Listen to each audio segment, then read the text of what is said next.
John Smith QC was a Scottish Labour Party politician who served as leader of the Labour Party from July 1992 until his death from a heart attack in May 1994. Smith first entered Parliament in 1970 and, after junior ministerial roles as Minister of State for Energy and Minister of State for the Privy Council Office, he entered the cabinet at the end of James Callaghan's tenure as Prime Minister, serving as Secretary of State for Trade and President of the Board of Trade. During Labour's time in opposition to Margaret Thatcher's Conservative government, he rose through the shadow cabinet, serving as Shadow Secretary of State for Trade, Shadow Secretary of State for Energy, Shadow Secretary of State for Employment, Shadow Secretary of State for Trade and Industry and Shadow Chancellor of the Exchequer. After Labour leader Neil Kinnock resigned following the party's surprise loss in the 1992 general election to new Conservative leader John Major, Smith was elected his successor in July 1992. He continued Kinnock's moves to reform Labour, abolishing the trade union bloc vote at Labour Party conferences and replacing it with one member, one vote at the 1993 party conference. However, his overall cautious approach to reform, which was dubbed "one more heave," sought to avoid controversy and win the next election by capitalising on the unpopularity of the Conservative government. This frustrated many modernisers like Tony Blair and Gordon Brown, and after Smith's sudden death in May 1994, he was succeeded as leader by Blair, who undertook the subsequent rebranding of Labour as New Labour, winning the 1997 general election in a landslide. Early life. The son of a headmaster, Smith was born in Dalmally, Argyll, and grew up in Ardrishaig. He attended Dunoon Grammar School, lodging in the town with a landlady and going home during the holidays, before enrolling at the University of Glasgow, where he studied history from 1956 to 1959, and then law, from 1959 to 1962. He joined the Labour Party in 1956. He became involved in debating with the Glasgow University Dialectics Society and the Glasgow University Union. In 1962, he won the Observer Mace debating competition, speaking with Gordon Hunter. In 1995, after his death, the competition was renamed the John Smith Memorial Mace in his honour. After graduating, Smith practiced as a solicitor for a year. He was then elected to the Faculty of Advocates. Member of Parliament. Smith first stood as a Labour parliamentary candidate at a by-election in 1961 in the East Fife constituency. He contested that seat again in the 1964 general election. At the 1970 general election, he was elected as Member of Parliament for North Lanarkshire, succeeding Margaret Herbison. Smith defied the Labour whips in 1971, joining Labour MPs led by Roy Jenkins, who voted in favour of entry to the European Economic Community. These included Roy Hattersley, Shirley Williams, Bill Rogers and David Owen, all of whom he was later to sit within the Callaghan cabinet. In government in October 1974, Harold Wilson offered Smith the post of Solicitor General for Scotland. Smith turned it down, not wishing his political career to become sidelined as a law officer. He was instead made an Under-Secretary of State at the Department of Energy. In December 1975, he was made a Minister of State. When James Callaghan became Prime Minister, Smith became a Minister of State at the Privy Council Office, serving with Labour's Deputy Leader, Michael Foot, the Lord President of the Council and Leader of the House of Commons. In this position, Smith piloted the highly controversial devolution proposals for Scotland and Wales through the House of Commons. Smith's adroit handling of these proposals impressed Callaghan, and in November 1978, when Edmund Dale retired, Callaghan appointed Smith Secretary of State for Trade. In this post, Smith was the youngest member of the cabinet, and served there until the 1979 general election. Shadow Cabinet. In the early 1980s, Smith was Shadow Energy Secretary.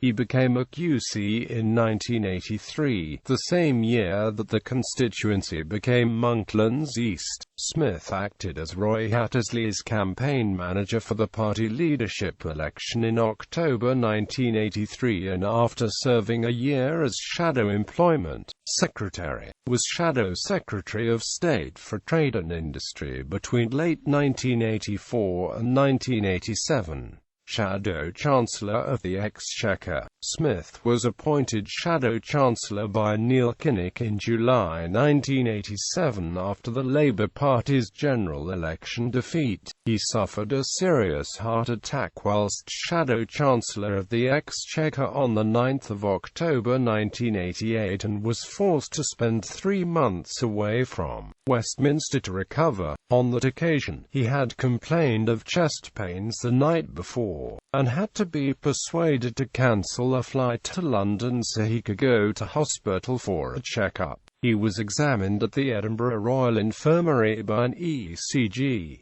The doctor who examined him said, "Whatever it is, we don't think it is your heart." Then Smith suddenly collapsed and was briefly unconscious before coming around. He spent 3 days in intensive care before leaving hospital on the 20th of October 1988, and made a full recovery. Smith made modifications to his lifestyle by going on a 1,000 calories per day diet, cutting down on rich foods and fine wines, giving up smoking and taking up Munro bagging, and by the time of his death, he had succeeded in climbing 108 of the 277 Scottish Munros. His weight dropped from 15 stone 5 pounds at the time of the first heart attack, to 12 stone 10 pounds when he returned to Parliament on the 23rd of January 1989. Despite a quiet, modest manner, and his politically moderate stance, he was a witty, often scathing speaker. Smith was named as Parliamentarian of the Year twice,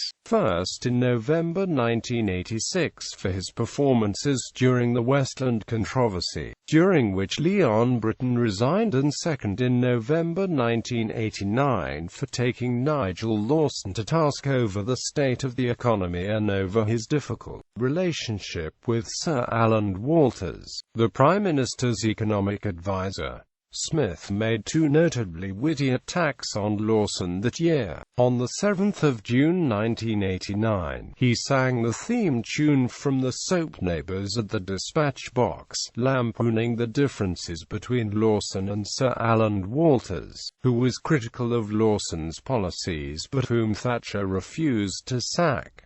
Then on the 24th of October, he made another scathing attack on the differences. 2 days later, Lawson resigned, followed shortly afterwards by Walters, leader of HM opposition. Following Labour's 4th consecutive defeat at the general election of April 1992, Neil Kinnock resigned as leader and Smith was elected Labour leader. Although Labour had now been out of power for 13 years, the performance in the 1992 election had been much better than in the previous 3. They had cut the Conservative majority from 102 seats to 21, and for most of the 3 years leading up to the election, opinion polls had indicated that Labour were more likely to win the election than the Conservatives. The resignation of long-serving but increasingly unpopular Conservative Prime Minister Margaret Thatcher, and the well-received election of John Major as her successor, had seen the comfortable Labour lead in the opinion polls wiped out, and in the 17 months leading up to the election, its outcome had become much harder to predict. Much of the blame had been placed on Labour's shadow budget drawn up by Smith, which included raising the top rate of income tax from 40p in the pound to 50p, and the Conservative election campaign was centred on warning voters that they would face higher taxes under a Labour government. In September 1992, Smith made his maiden speech as party leader, in which he attacked the government's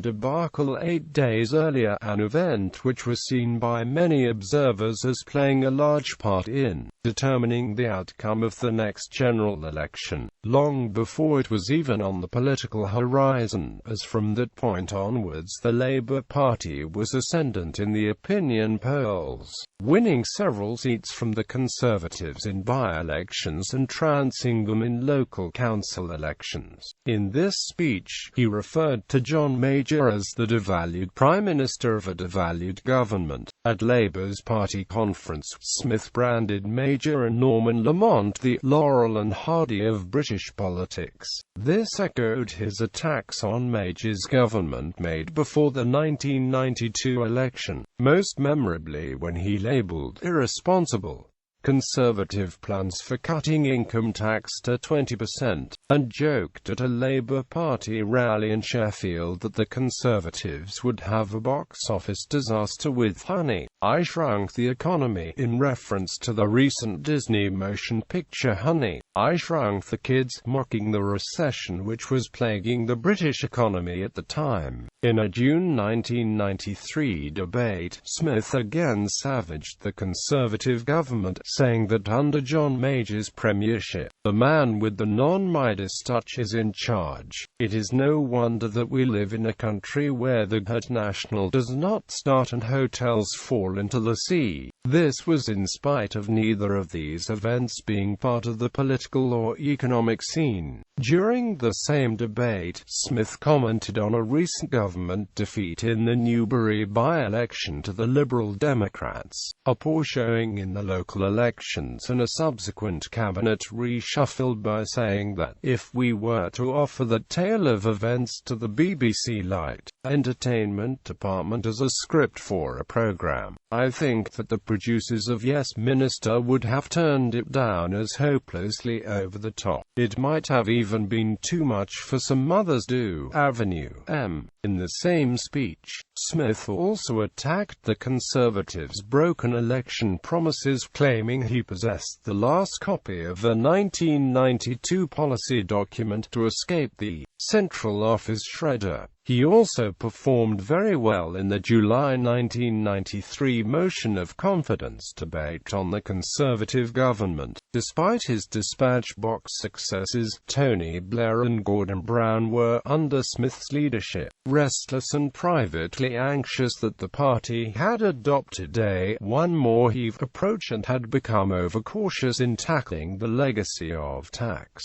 and spend. Despite this, during his time as leader of the Labour Party, Smith abolished the trade union bloc vote at Labour Party conferences and replaced it with one member, one vote at the 1993 party conference. He also committed a future Labour government to establishing a Scottish Parliament, an aim fulfilled by his successors after his death. Smith was also a committed British Unionist. During Smith's tenure as leader, the Labour Party gained a significant lead in the polls over the Conservatives on the 5th of May 1994. 1 week before Smith's death, the Conservatives suffered a major defeat in the British Council elections, the worst in over 30 years. This happened in spite of the strong economic recovery and reduction of unemployment which had followed the declaration of the recession's end in April 1993. Labour's opinion poll lead was shown to be as high as 23% in May 1994.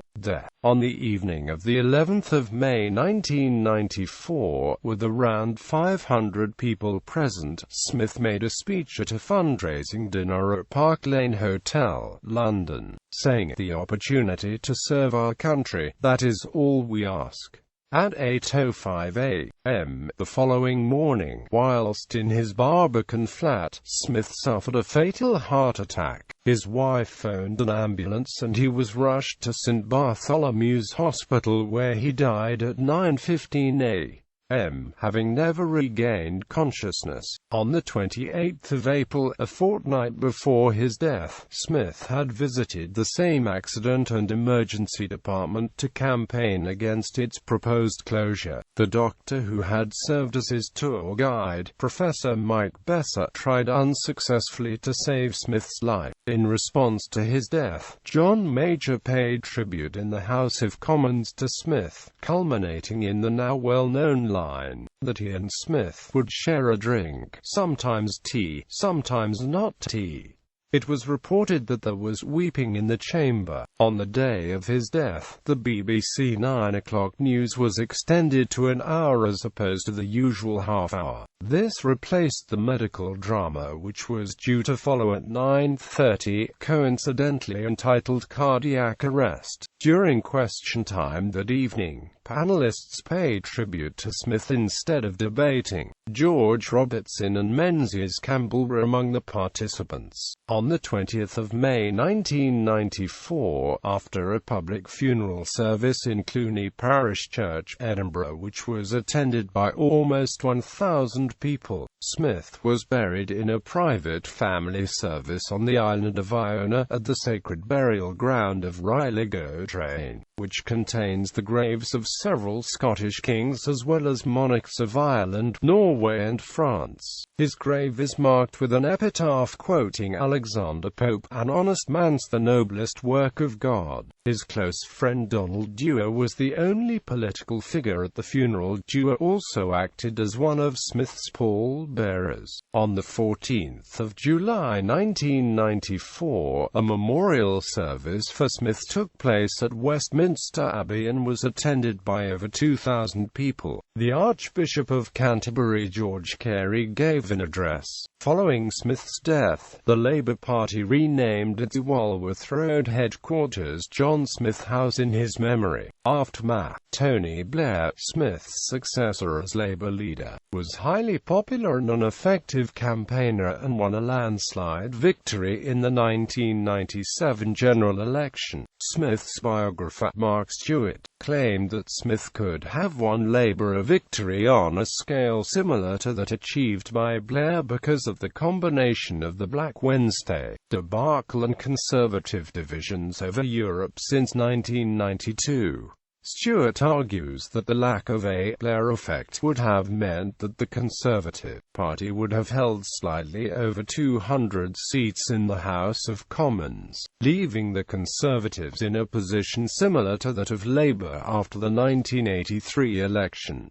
Personal life. Smith was married to Elizabeth Bennet from the 5th of July 1967 until his death. Elizabeth Smith was created Baroness Smith of Gilmore Hill in 1995. They had 3 daughters, one of whom, Sarah Smith, has served as the Washington correspondent for Channel 4 News and now works for BBC Scotland. Their other daughters are Jane, a costume designer, and Catherine, a lawyer.